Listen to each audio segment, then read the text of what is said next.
Hey YouTube, Marshall here. Welcome back to the Realignment. Speaking with GW professor Tim Shenk today about his new book, Realigners, Partisan Hacks, Political Visionaries, and the Struggle to Rule American Democracy. This book is incredibly interesting, especially because it goes into this idea of how do majorities and coalitions and individual leaders translate specific ideas into broader change that can transform the country. You all know that I get a little frustrated with this idea that we have all these big ideas, but we keep on having the same exact conversation. This book is all about how we go from that conversation to actual transformative political change. Hope you'll enjoy the episode, and we'll see you all next time. Tim Shenk, welcome to the Realignment. Thanks for having me. Yeah, I'm really excited to speak with you. It's kind of funny. The publicist reached out asking if you could come on the show. And the little secret is if you put the word realign, I was going to say, anything, as a subscriber, I know that this is the hack. This is actually the hack. You could put any topic and I will bring someone on. But let's just kind of start there. What does the term realignment mean to you? So as your listeners know, there is a big political scientist literature around this, which in its most extreme, strong form says that every 30 years or so, there's a fundamental remaking of American political coalitions that typically happens in response to major social shifts. And this is a sign of politics catching up to changes in society as a whole. And then when you have that extra political push, then it leads to some lasting, durable new majority that's supposed to stick around for another 30 years or so until once again society gets ahead of politics, and then there's a big transitional period. Now, there's a huge literature in political science devoted to basically debunking the really strong version of that narrative. But I think that why I want to hold on to the more less ambitious, maybe we could say sane version of the approach is saying, like, listen, realignment means that party coalitions change over time. It encourages you to think about how all the different pieces of the system fit together, who votes for a party, who pays for the party, who the activists are, what the policies they're actually able to put through, how this relates to the structure of the American government, to American society, thinking systematically about those big questions. And then in particular for right now, at a time when politics seems like we're just trapped in this terrible place, where on the one hand, we're constantly spiraling toward the abyss. On the other hand, nothing ever changes. Is it possible to get out of that terrible dynamic and to a durable democratic alternative, and small d democratic, right? Like, I'm on the left. I have an assumption that Democrats will be the better party for making the type of changes I want to see. But I think lots of people just want some big change of some kind and are really frustrated that we're not getting it. And this is a key thing about the book's subtitle, The Struggle to Rule American Democracy, which is obviously the reference to the majority part of the framing you're giving here. I don't know about you. I'm at the point where I'm just utterly exhausted by American democracy discourse, in the sense that, I need to be very precise here, I think January 6th was the worst thing, like just terrible.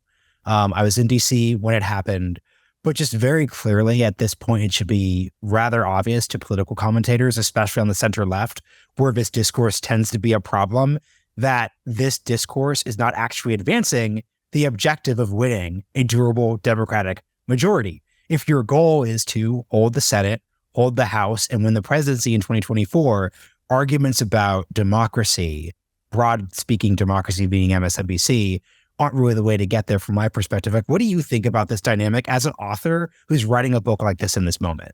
Absolutely. This is the problem with, if you want to save democracy, then talking about how important it is to save democracy is pretty much the worst strategy to do it. If you want to save democracy, then you win elections and push through changes that make ordinary people's lives better.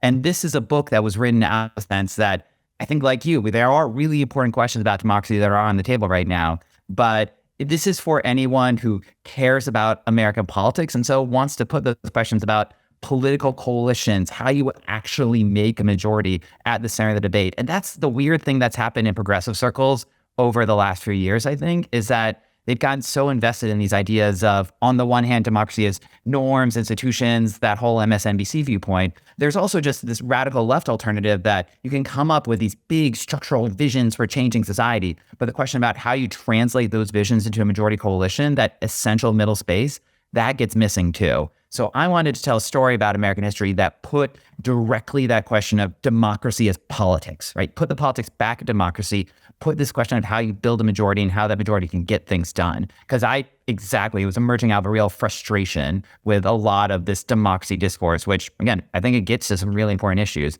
but doesn't begin to have a good solution to the problem.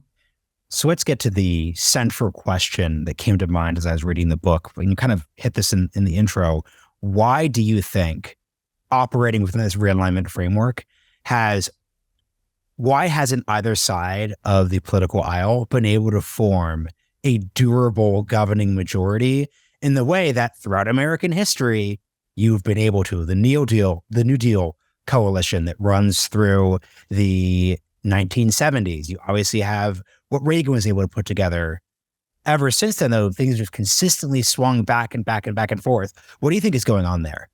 Something I've been puzzling through, and almost I wish I had a better answer when I was writing the book itself. But what's striking to me is that there are long periods of American life when you don't have a stable majority. This is a problem with the strong version of the realignment thesis. Is, yes, Jacksonians, they win most of the time in the 1830s, 1840s, 1850s, but they're not dominant. They're not just destroying the Whigs at every occasion. There's a long period in the Gilded Age when there's back and forth. There really is, though, this moment from basically the 1890s into the 1960s. That's the age of really big American majorities. The first one happens to be a Republican one. And I think for a lot of reasons, we tend to understate the significance of that coalition and the importance of that coalition, but it was huge. And just as significant in its own way as the New Deal coalition that came along later. Why do we understand it? Sorry.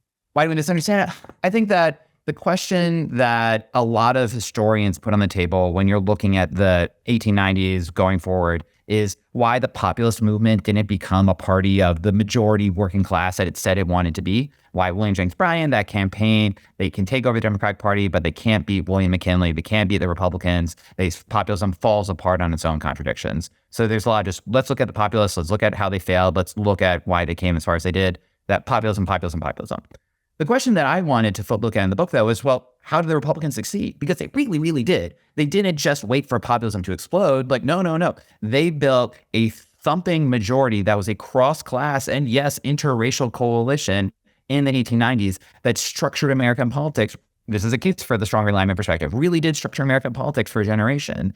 And was only undone by the Great Depression. But you see that New Deal coalition that emerges after as, to my mind, an almost mirror image of the Republican majority that emerged in the 1890s. It's just the Republican majority in the 1890s that said, listen, working men of America, what can we do for you? We'll make sure that a thriving business system is able to deliver good jobs, good wages, and a roof over your head and a chicken in your pot, right? That is sort of the take home of our party for you. What New Dealers will do is they'll just flip that. And they'll say, no, it's not business that's going to deliver that. It's labor that's going to deliver that. It's a Democratic Party working with the government. And that, in a sense, if you want to understand American politics, it's how that business versus labor majority coalitions where Republicans are defined by Chamber of Commerce, Democrats are defined by AFL-CIO, how we get to our own world where Democrats are defined by MSNBC and Republicans are defined by Fox News. And it's the rise of these college-educated activists in both parties who, for lots of their own versions, admirable reasons, they don't care about patronage. They don't care just about winning elections. They have big causes they're devoted to. They want to change the country. But I think at least part of the story has to be that those activists, well, they just don't care about winning elections in the same way. They're able to build these permanent establishments in Washington that just tick along no matter who wins at the polls, so that the parties, even though individual candidates are really invested in elections, the institutions have a good degree of protection from that. So they don't have that same type of accountability. And then you just add in social media and everything else where it gets so easy to get high on your own supply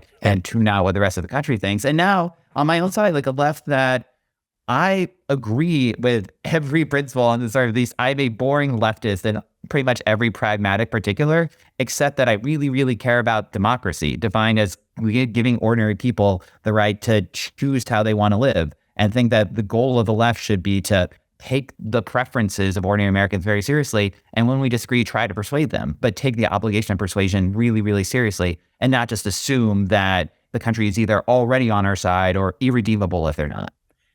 Thank you for articulating it that way, because you kind of get to the core of why I always get in arguments with Crystal Ball's co-host, Kyle Kalinske about left politics, because he'll say, oh, most Americans actually want Medicare for all, and there's a big conspiracy that's preventing that from happening. And my take is, actually, I don't think that's true. And I think kind of where I'm not like a man of like the left in the way that you are, but I think what I would say is where I sympathize with your articulation there is, I suspect that our politics are more revealing of actual preferences than folks on either side of the aisle. I don't want to say extreme in a pejorative sense, but I think the status quo is more revealing of people's preferences than folks would assume is true. Yeah, what's the alternative for figuring out what people actually think other than who shows up to the polls and casts a ballot, right? It's an imperfect measurement, but so is everything else. So are these garbage polls that are put out by activist organizations that just want to persuade you to give money or retweet or like or just gin up conversation, right? This is something. Democratic accountability is, for all its imperfections, the best measurement that we have. And so it's something that I think that we on my side of the aisle, the left, who says that we stand for ordinary people, I think we have to take that very, very seriously. Where does taking that seriously lead to inconvenient conclusions if you're trying to build a governing majority? Well, I think that the point that I've come back to a lot is that there are just many different ways of making majority, and that this is something that viewed the right way, it's a constraint because you just take the need to build a majority as your premise, but viewed the right way, there's an opportunity here. And this gets to one of my favorite research finds of the book was this 250-page playbook that a young Barack Obama wrote when he was at law school with his best friend at Harvard at the time, a former economics professor named Rob Fisher, that was laying out a playbook for remaking American politics. And Obama's argument then was, listen, progressives, like, I'm with you. I want big changes in this country. The way to get changes is with a big majority. And the best strategy that I have is figuring out a way to put that New Deal coalition back together again. And that means taking very seriously the concerns of those white working class voters who have drifted away from the party since the 1960s. And the way to do that is with big universal economic programs that can get white working class people to take the working class part of their identity more seriously than the white part of their identity. And you broaden that out to think about not just race, but all the different cultural issues that can be brought up to persuade people to join one side or other at the polls. And I really do think that there is, in the American public at large, lots of instincts at play, but one of them is a deep sense of fair play and a deep sense that the system isn't working in your favor right now. And that if you can get past the assumption that politicians are full of shit and that the system is rigged and it's never going to work in your favor, if you can get people to actually believe that change that makes your life better is possible, that's a majority that's waiting to be called out there. It just takes a lot of work to get there.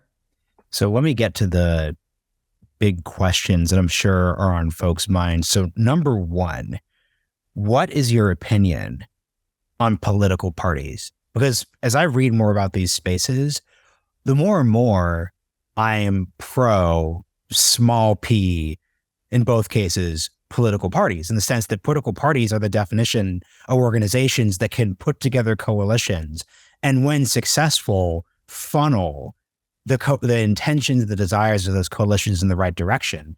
And a reading I could have of the post-Watergate, post-1960s moment in American politics is that there have obviously been good things that have come from the weakening of political parties. No more smoke-filled rooms. You're not having 1968 Democratic conventions. But we've actually thrown out a lot of things with a huge portion of the baby has been thrown out with the bathwater here. And you then no longer have institutions that are capable of translating coalitional goals. And instead, ironically enough, all you have done is empowered the politicians that these same folks who don't like politicians would say are the center root of the problem. How do you think about this dynamic? Basically the same. The only quibble I would have is I'm not sure if politicians end up getting empowered, because I think they feel left out of the system too in important ways, or at least that Congress right now just seems like everyone just wants to, it's treating it as an opportunity to get their MSNBC show or their Fox News show or whatever. They want to get on TV. They want to be influencers. They just want to escape into the sort of broader cultural landscape and sort of make yourself a figurehead there. Partly because you just can't do as much as one lone individual in Congress, but at least you can get the brand going, get the pay, the job's easier, more fun, it seems like, than having to show up for Congress. So I'm not sure that politicians themselves benefit from the system, but this is where me as old millennial feels that my generation and younger, that one of the mistake that's easy for us to make is just dismiss institutions out of hand. We don't need them. They're obsolete. We can't just replace them with, I don't know, internet or something. And my response comes out of looking at this history. It's no, those institutions are always going to be there. That the collective does nothing by itself. That really is just a howl in the void. It takes leaders and activists to shape public opinion and to build structural forces that can channel that energy into something. This gets back to the argument that there are lots of different majorities that are out there. We need to be mobilized. It's just a question of who can actually make them, who wins the battle to make them. And those institutions, there's a reason why so much of that New Deal order, the changes I think we still rightly celebrate going down into the civil rights revolution in the 1960s, they're products of people who you built institutions and use them to channel public energy into lasting legislative reform. Sort of a puzzle that I started out with in the book is that, the March on Washington in 1963, it's an enormous moment inspiring a huge outpouring of public spirit that then leads to 1964, 1965 major civil rights legislation. Compare that with the 2020 Black Lives Matter protests, which are even bigger, right? They're huge, it's national outpouring, in some ways a global outpouring, and then gives almost nothing legislatively, right? Just runs into a buzzsaw. So I think the puzzle for anyone who would downplay the significance of institutions is to ask why 1963 March on Washington leads to transformative civil rights legislation, limited but huge by American standards, versus 2020, this even bigger mobilization that does basically nothing, at least in the political legislative sense.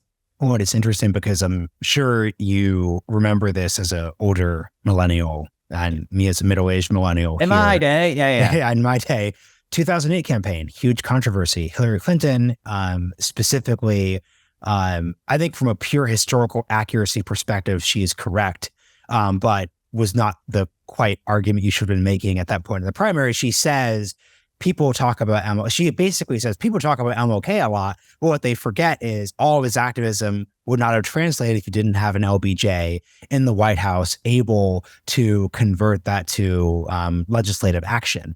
So from my perspective, it seems to me that the issue in 2020, well, I guess there's a couple issues. A, there's no governing majority in favor of the BLM agenda. But two, it doesn't seem to me that you have the ability to translate the BLM agenda into a specific set of legislative priorities that would translate into something that would meet the monumental changes folks were demanding. How would you think about how that dynamic plays into it?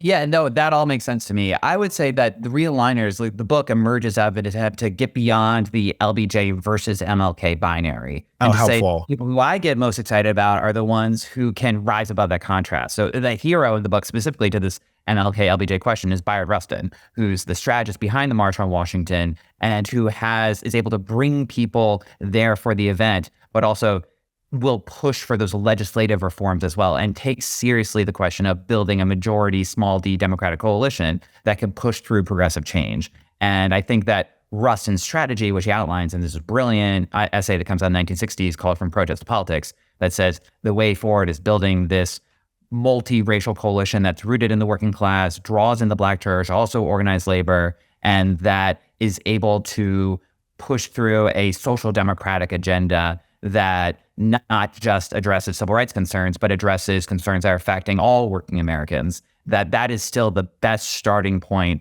for an authentically democratic solution to this crisis of democracy. By authentically democratic, I just mean one that can build a majority that can push for real change as opposed to just lecturing people about how January 6th was bad. Which again, we all agree January 6th was in fact bad. I just want to make sure that we don't end up, that the country doesn't end up electing Trumpist or some Ron DeSantis, Glenn Youngkin, whatever, stand-in down the road.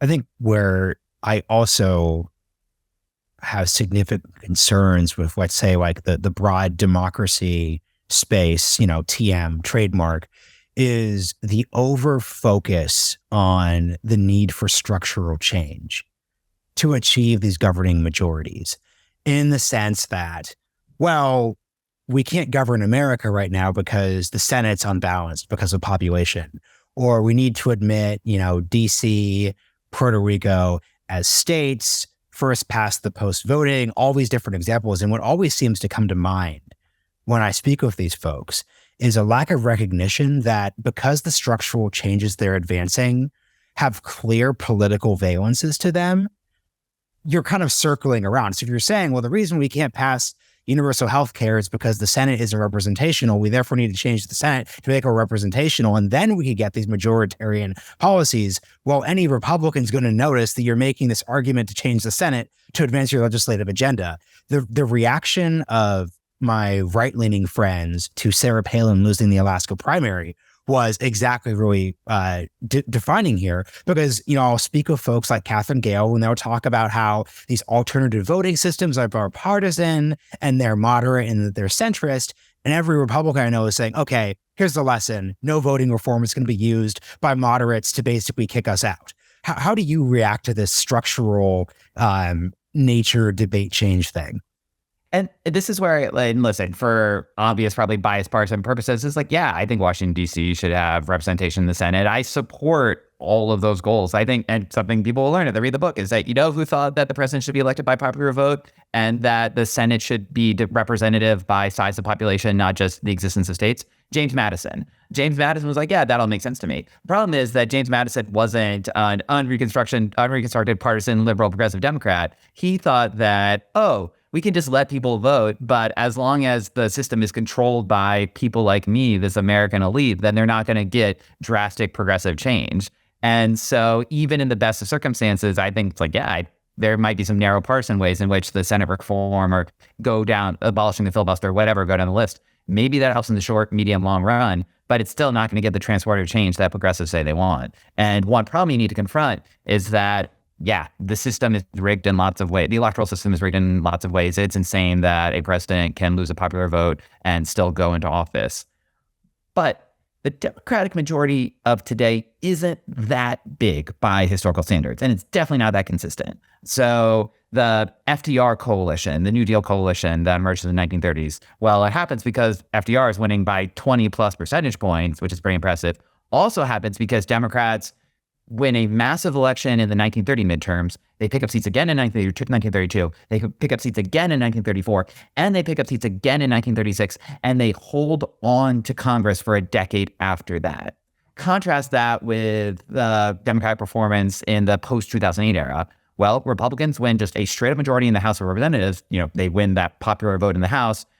They win it in 2010. They win it again in 2014, and they win it again in 2016. So when you don't have a majority that's able to show up even for the House in midterms and again in 2016, that's just going to be a really clear limit to what you can achieve, no matter what other democratic reforms, small d democratic reforms, you push through the agenda. I guess the question then is, why are the Theodore Roosevelt Republicans and then the FDR Democrats, why are they able, what was the underlying political dynamic, or let's say the era's dynamic, that made it possible to consistently win those elections? Because the conventional wisdom now is that the party, and it's not even CW, it's just true, the party in power tends to lose House seats. That's just the default assumption. That's the opposite of the story you told in the 1930s. So what's changed? And partly, so it's hard because you don't want to tell people, you got to wait for a crisis and be really well prepared. But there is a good chunk of politics that is, in fact, about coming up with a strategy that could be put into play in the right circumstances. And those circumstances are often, the sky's exploding, everything's collapsing. Let's move here now. Certainly that's the case for the Great Depression, right? That's the unique background that makes consistent democratic gains possible. And then the historian in me, who has to be a killjoy, points out that even after Democrats win that thumping majority in 1936, their legislative agenda goes almost directly into a brick wall. So the major achievements of the New Deal are 1932 and 1936. So even a majority by itself can be undone by lots of internal political contradictions, worth noting. But I think that it probably goes back to that question of institutions, that Democrats and Republicans in the periods of those stomping majorities were happy to work through their institutions and try to bend them to their needs. And I think that the place that we still haven't figured out as a country how to combine the best of that machine politician tradition, which is invested in ordinary people's lives in some kind of unpleasant ways, but in some important, frankly, admirable ways today, with the concern for pushing forward a cause and making transformative change that the activist amateurs later brought on at their best. And to me, this is the tragedy of the 1960s, is sort of the failure to bring those two together and build a New Deal coalition that could push forward both racial justice and economic equality and the broader cultural changes of the time, build that into a lasting majority. But I think that maybe this is just naive of me, but I hope that there's a cohort of people, especially on the left now, who are just pointing out, I think with impeccable liberal left credentials, listen, if we want to make a difference politically, we need to build a majority. And nothing gets done if we don't take that as our starting point. So let's face up to the problem, especially the problem that Democrats have just getting in the door increasingly with voters who didn't go to college, and see what we can do to change that. Sort of taking it as an existential problem, putting it at the top of our agenda, and then seeing what we can do about it.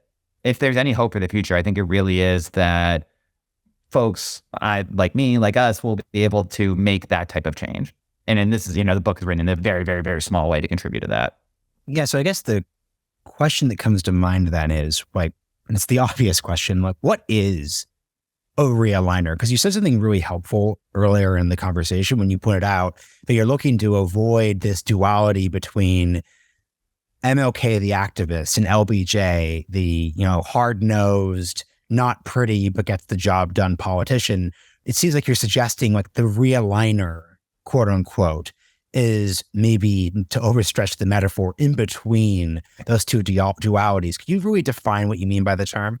Yeah, and that's what democracy looks like when it's yoked to a worthy ambition. I think that's what democracy looks like its best. And to me, that's what I get excited about. I don't get excited about small d democracy, Walt Whitman poems, ordinary American voting, but all the sort of cliches of literature, that does absolutely nothing for me. What I do get excited about is seeing how these majorities come together and then seeing how they can be used to make a better country. And I think the realigners come in two flavors. One is more that standard Partisan Hack variety, and there are profiles of figures like that in the book, who I think it's easy for us political dorks who went to college and are basically part of that active amateur class. It's easy to undersell their contributions, but they are very, very smart. And I hate political hacks. And it's funny, just this is why it's helpful that, Partisan Hacks is at the top of the list here. I detest Partisan Hacks. I think it's one of the worst parts of DC, but I think what you're kind of making clear here is that is part of the political process when it operates properly. And it's a type of genius, that I think it's easy to say oh, these are just, they're corrupt, they're dumb, they're venal, they're operating out of bad motives. And I could do what they wanted, what they do. I'm just too smart to do it because I went to a fancy place and think fancy things and read fancy books. And I wanted to take their work very seriously intellectually, but still not my ideal. The book really clicked for me when I realized that there was, strangely, it might seem like a strange comparison, but it just ended up being sort of an orienting principle for me. There's a lot that struck me as similar between Charles Sumner and Phyllis Schlafly.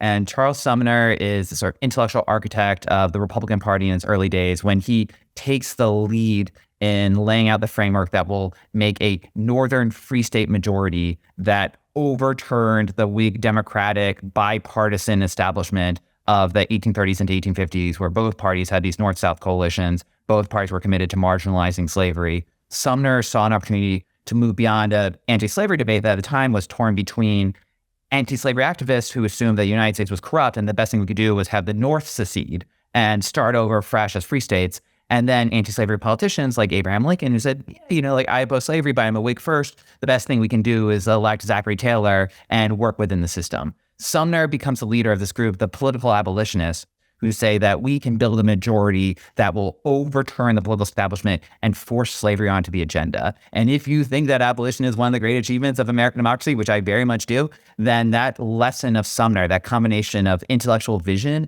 and a pragmatism about how you get there, that's really admirable.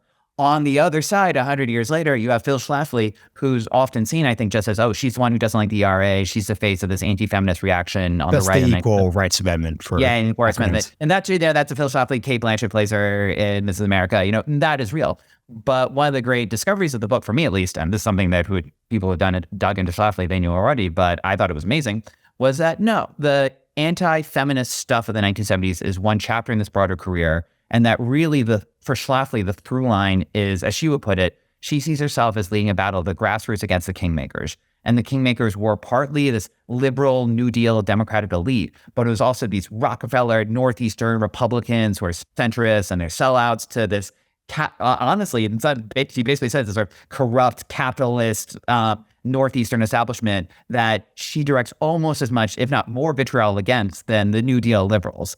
And discovering that Schlafly could be the bridge between this mid-century Republican Party of Dwight Eisenhower and Joe McCarthy down to the Republican Party of Donald Trump and Steve Bannon today, that was extraordinary, because that really is, for Schlafly, the crusade against the ERA was just one part of this broader campaign against the kingmakers, which is really an attempt to shatter the New Deal coalition by putting these polarized cultural, social issues at the center of debate, which in her mind would be able to somehow build a populist Republican coalition that would disrupt the status quo, overthrow the rule of the kingmakers, empower the grassroots, and leads to her, not just in 1950 as a housewife running for Congress, but in 2016, riddled with cancer, dying from a disease that she knows is going to end her life soon, going to the campaign trail to stump for Donald Trump. That, to me, that's, again, I disagree very, very strongly with the cause, but that dedication to just the partisan hack part of the job and the political visionary part of the job, that's what Realigners from Charles Sumner down to Phil Schlafly have done. And I think it's really important for anyone who doesn't like the Phil Schlafly vision to understand that there are folks on her side who are just as smart and just as dedicated to her cause today. And if we aren't just as bright, we are going to lose to them. That is always a possibility. And it won't necessarily be because the other side stole the election or they're crazy or they had a coup. It could be because they beat us fair and square at the polls. And that's a way for the right to make the country, in my mind, a worse, less equal, less generous, less fair place without having to storm the Capitol. When you're describing what Phyllis Schlafly is able to do, it instantly brings to mind Chris Rufo, someone who I think easily fits the partisan hack category. I'm not even saying that pejoratively, but just like clearly has a tribe, clearly has a team. He's good at that thing you do where you talk intellectually, but like you're not engaging in an intellectual process. Like Chris is not interested in getting to a legitimate debate about the nature of race education in America, even though he goes on one end. It's like, no, it's a political job. But that's what he's really operating in. And as you're describing Phyllis Schlafly, it seems the difference here and what makes him effective is he's no longer arguing with folks on the right. Most of the Republican Party broadly agrees with him directionally on the question of race and education in American schooling. And it seems that the left just really struggles to debate with him. But it's another thing that he's able to effectively do. And this is about that. I mean, like the broader movement is they're able to merge ideas with just like the political hackery part. So the thing that comes to mind was Terry McAuliffe during the 2021 Virginia governor's debate, when they're talking about race and education and schooling. And he just literally says, I don't think it's the role of parents to determine what their kids are educated under. And like, I don't think he literally meant what he said he was saying. Like, that's insane. That's like just not true. I definitely know for a fact he doesn't believe that, but that was a clear example of someone who fell into the trap of not doing serious thinking about what's actually kind of going on there. So like, how do you think about how actors can successfully merge these different arts together and be effective? I live in Virginia. I saw this campaign happening in real time. And for me, it actually ended up being a pretty important influence on the book, just in the background, shaping this question of how majorities get made, because it's sort of as a corrective to that, again, that democracy literature that always just wants to keep going back to Trump and January 6th, saying, oh, but there is still out there the capacity for, even in a state that seemed like it was becoming this blue fortress, for this normie Republican who mixes together in a new way, Mitt Romney and Donald Trump, to make a majority that you could see gaining traction at the national level. That was something that was a big blaring indicator for me. And then watching McAuliffe just stumble into the slaughterhouse like that was, that was clarifying. But I would say that it's important to remember too, that Youngkin, the CRT stuff, the Chris Rufo stuff, that was a piece of the winning strategy, and this is a lesson that I think has much broader applicability. It was far from the whole thing. So schools were there, but it wasn't schools just because of CRT, it was schools because of COVID, it was schools because of meritocracy, these issues about race and admissions at Thomas Jefferson and other fancy schools in Virginia that allowed Youngkin to like the great thing about schools for him was that it galvanized the conservative base when they thought about CRT, but it also reached out to swing persuadable voters who were frustrated with COVID, who were frustrated with the sort of perceived anti-meritocratic turn in Democratic circles. And it's that combination, and which is an activist, the problem, and Schlafly definitely fell victim to this in her election cycle moments. Sumner did too, everyone does, where you project your own narrow ideological concerns onto the electorate as a whole. That's when you can assume it's just as people on my side, you want to say that Medicare for all, because we have some polls where people say they like it, that can be the winning issue.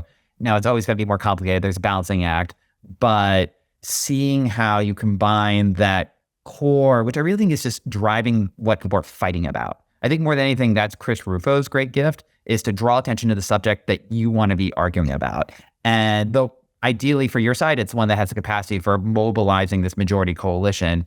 And what Democrats, I think, run into trouble with is that even when they can say the right things. And I think this was Obama's problem in 2012 to 2016. Or actually, if you looked at the speeches, he was good on economic issues. He wasn't doing the full Bernie Sanders line, but he was saying that there are real concerns in this country structurally that affect all working people. We need to take them seriously. But unless you are just persistent in that, Chris Rufo in his way, Bernie in his own other way, unless you're just bringing everything back to the fight that you want to have, then the other side can draw it toward the issue that they are monomaniacally focused on. And that's how they beat you. And it seems like Democrats had that for a while post Dobbs with abortion, but it just seems like the timing didn't quite hit. So the negative reaction hit a little too early relative to the economic concerns. So now it's rebalanced itself. Something I'm curious about, where would you say the center of gravity of American politics is right now? Because it seems if we're to articulate what you need to be able to do to actually build a majoritarian coalition, you need to find that center of gravity and operate there. And that is genuinely where, okay, let me try one thing on for you, especially because you're coming to this from the left. This comes up a lot when I speak to left-leaning folks who are in favor of like student debt forgiveness, or are talking about how like it's like the generational issue for like the millennial cohort. Like obviously like you're a professor. I didn't have student debt because I went to a state school. So not trying to be biased here, but it doesn't seem to me that specific issue at a generational level is just at the core of everything. Maybe that's looking a little too deeply, but like, where would you say like the center of gravity is right now? Yeah, I would say that there's a bit of historians out here. It's like, listen, there are people whose full-time job it is to understand what's going on with American public opinion. I am not them. I can bring the historical perspective to bear, but this is me freelancing as an unpaid political consultant. So everything with a grain of salt.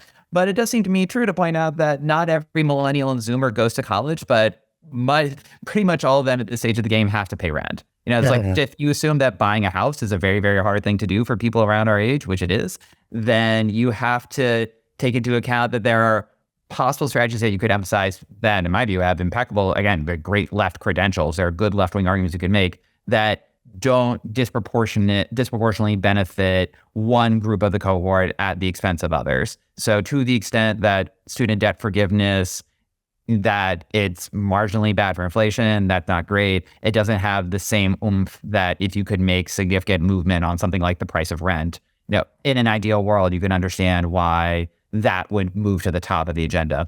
On the other hand, I recognize sort of the constraint that Biden is facing. If you feel like you can make, through executive action, you can push forward on student debt and you can't make progress on these other issues, that makes sense to me. But at least in terms of messaging, I think that my side is at its strongest when we are pointing to economic inequities that affect the largest number of people. And in a country where the majority still hasn't gone to college and therefore, that isn't dealing with student debt and of the portion. And unfortunately, there is at least that chunk of people out there who have student debt, but they do it because they went to law school or they went to med school and are going to be doing quite fine over the long run. So they're an easy punching bag.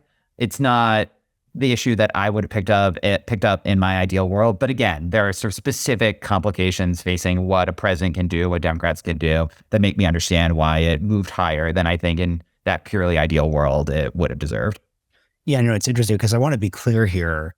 I'm not arguing this. Everything I said is not an argument against student debt forgiveness. Yeah. I just tend to blanch when I hear folks try to identify an issue as being centric when it doesn't quite feel centric. curious, this is also related to this angle we're going from.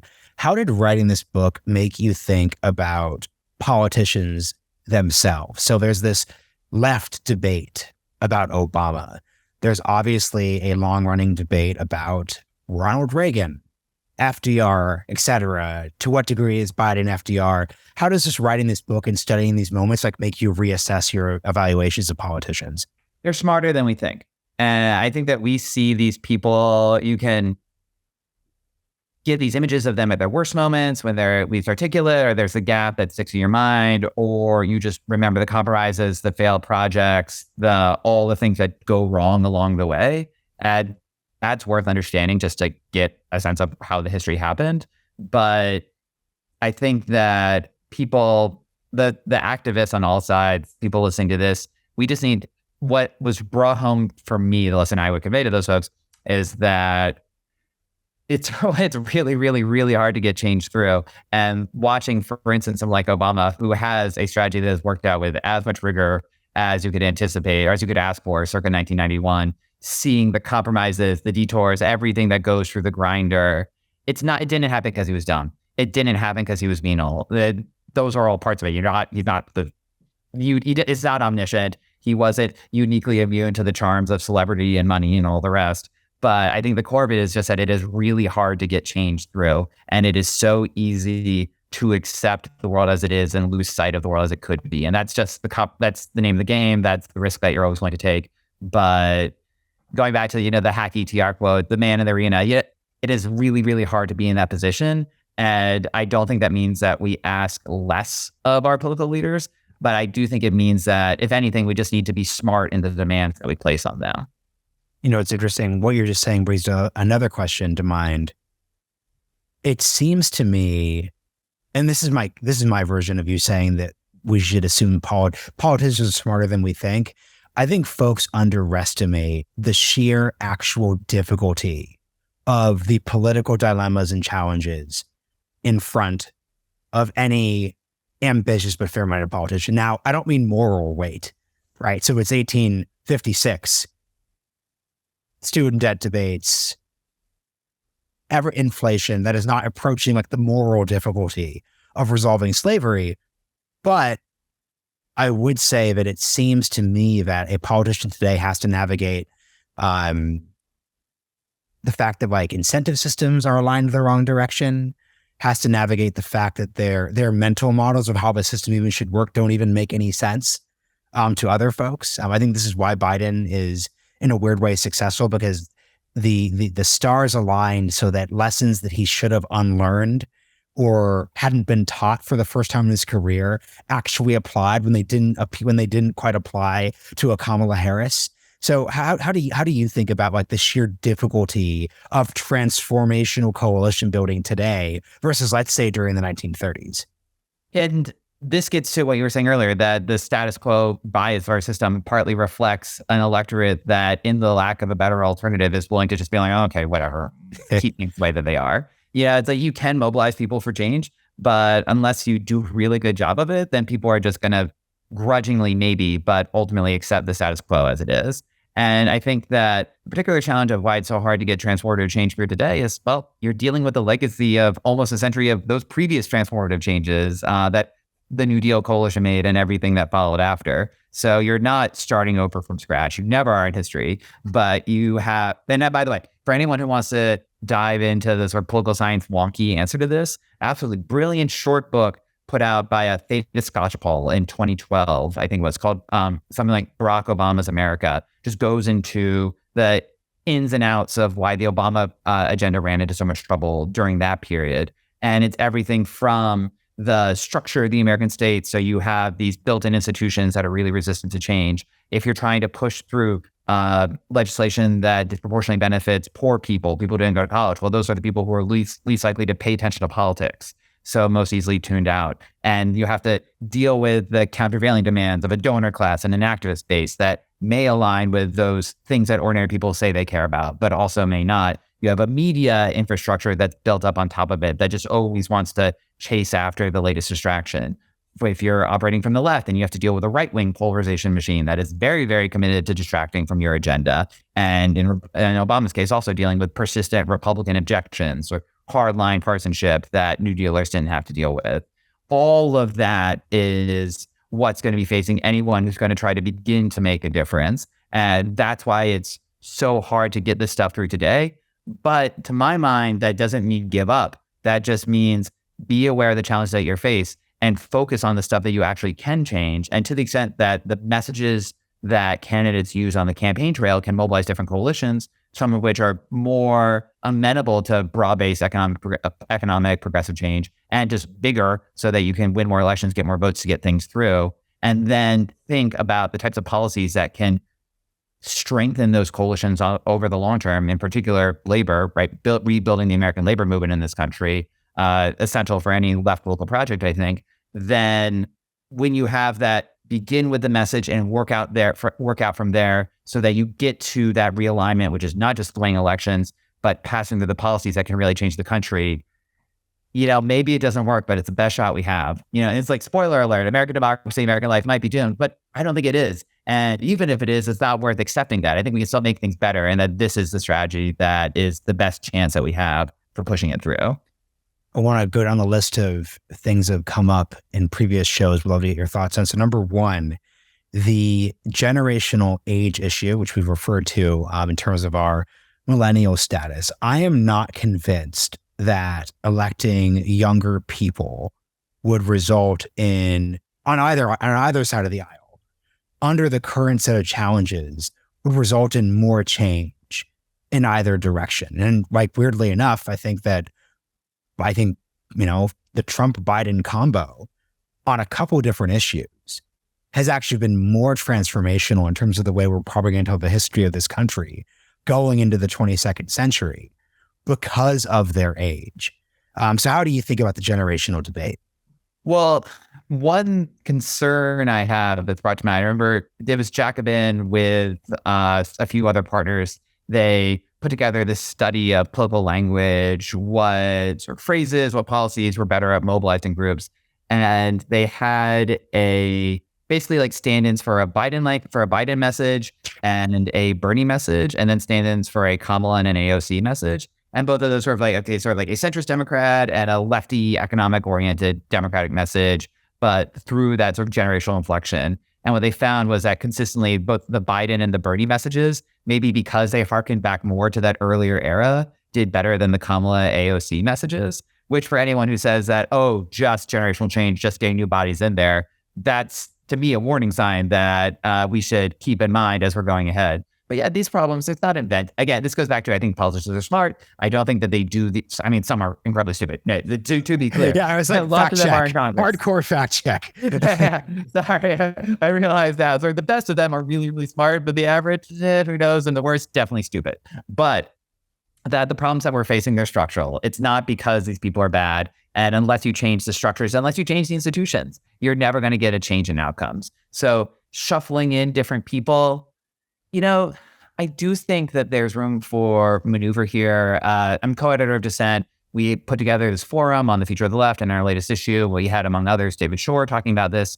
And one thing he pointed out, which I thought was totally fair, is that for a lot of wonky policy stuff, the people who run institutions, it actually does matter. Mm-hmm. So with your president choosing how to staff out the administrative state, and you're in that Elizabeth Warren personnel policy space, then actually you can make a difference. But for Congress, getting that to function as an institution, thinking about ways that you can really rebuild an institution like the labor movement, it's going to take not just getting new faces in there, but a more ambitious strategy. And if the new faces are willing to push for the more ambitious strategy, then you can get something different. But otherwise, you're just going to find new people discovering the same problems.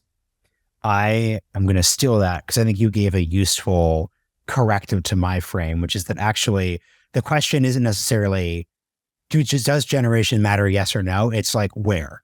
And I think to your point about like appointments, that's really, really well taken. Next question, what do you think about money in politics, given basically everything we're just describing here? Like, how much is the current like money in politics status quo an impediment to transformational systemic change? Don't like it. It's bad. Wish there wasn't as much of it, but it's more complicated than people normally think. And in particular, the idea that, listen, money buys power. Everyone who cares about politics should take that as a starting point.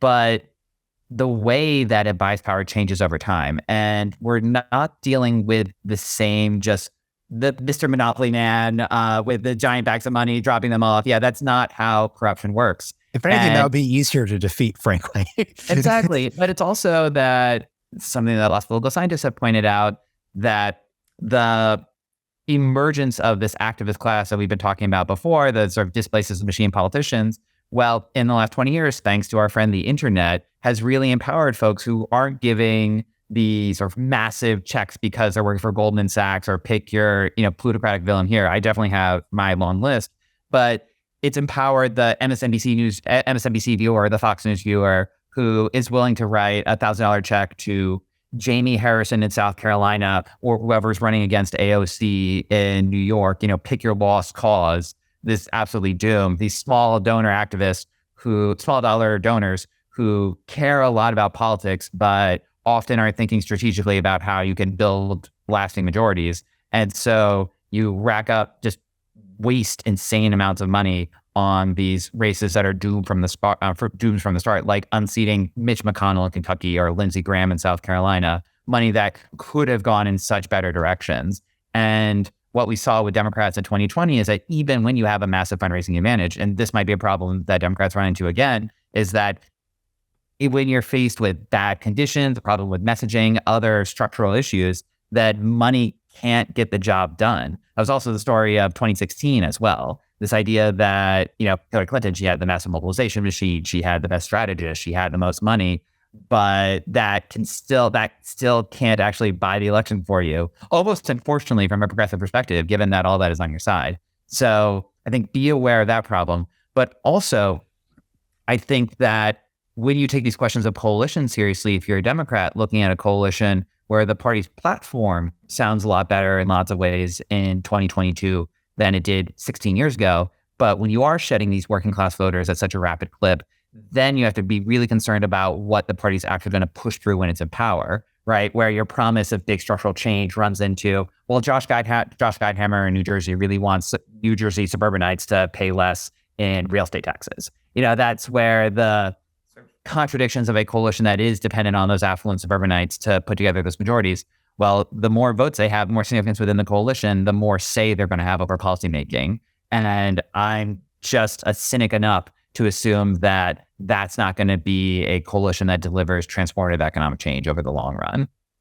I'm curious with these last two questions. Number one, we've talked a lot about left. That's where you're coming from, obviously. But what are the takeaways for a right-leaning listener, given your book and given your framework? Yeah, and this gets back to my night terrors about Glenn Youngkin earlier. And my concerns about the Democratic Party coalition going forward is that, to me, it's easier to see a path within the existing parties right now that you go from Donald Trump to a, if not durable, then at least capable of winning a few elections, Republican majority. The path from a Trump who can't win to a DeSantis or a Youngkin who can at a national level. I see that road. It's a lot harder to point to the Democratic politician who can naturally emerge as the vehicle for an alternative majority. I'm convinced they're out there, but 2020 wasn't a great showing for different electoral prospects. And the fact that stars of 2018, like Beto and Stacey Abrams, now seem likely to lose, not just lose again this time, but lose by even more this time than 4 years ago, those are red flags. So the message to Republicans is, and any conservatives out there, is you have a lot to work with. And to the extent that anyone might be tempted by the MAGA revolt against democracy, that's not going to help you over the long run. The certain institutions of the country are against you. That, to my mind, it can blow up the country, but it's not going to give you a lasting hold on power.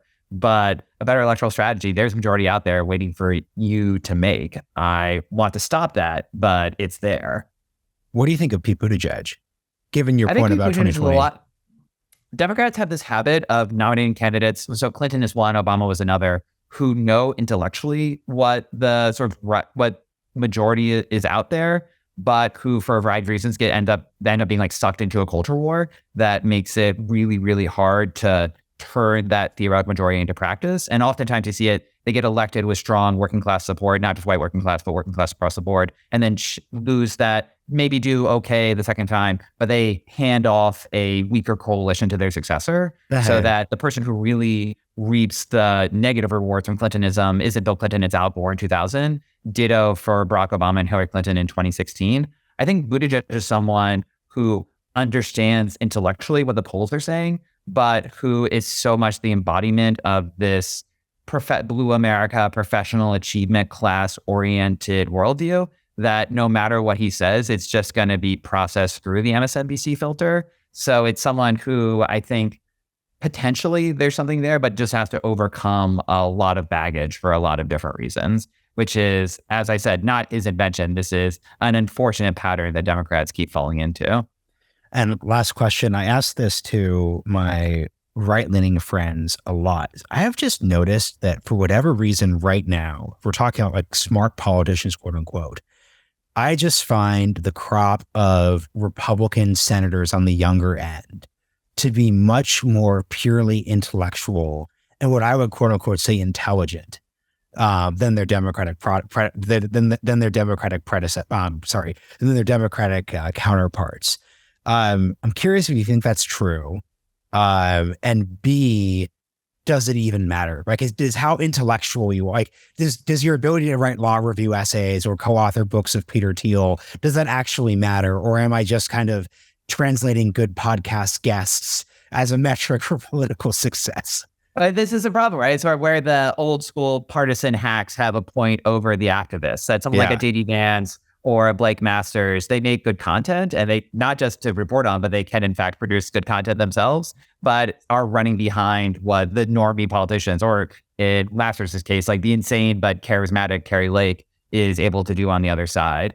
But I think that even though there are these specific cases you can point to where the intellectually, even if you're opposed to them, the people who are clearly intellectually engaged politicians aren't as effective as a more boring counterpart. That's true I think that's often true in the short term, but if you're looking for that transformative agenda, then pay attention to those folks.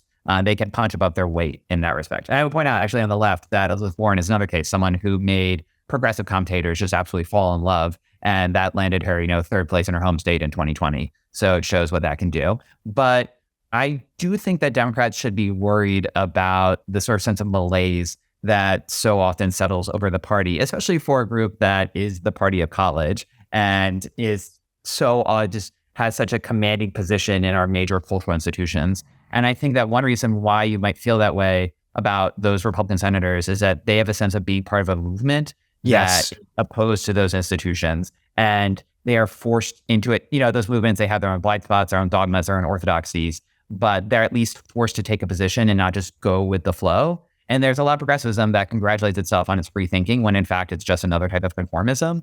And that's the particularly frustrating encounter that, just as someone who cares about ideas, I have with a lot of people in that just democratic space, that they just think that they're speaking for, capital T truth, capital S science, capital F facts, and don't understand that it really is politics. And the advantage that a conservative has is that at the very least, that this is a political project, and that can be exciting to see someone when they just have a vision that they're pushing through, rather than just saying that this is, especially at this point now, when you are defending norms and institutions and all the rest, that's a guarantee that things will be even more boring. But I think that this is an important challenge for those of us in lefty political spaces to take seriously, how to make that project intellectually exciting, which I very much think it can be. Just needs to involve that same confrontation with the fact that it is politics, that you're not doing anything else other than trying to lay out a vision of the world as it should be and persuade people to go along with it. But it's not good. It's not super important for winning elections in 2022, but something that should be high on our list for the long term. Tim, this has been really good. This has been really great. Thank you so much for joining the show. Realigners is out now, and I know folks in the audience are going to get a huge kick from it. Thank you for joining me on the Realignment. Thank you so much for having me.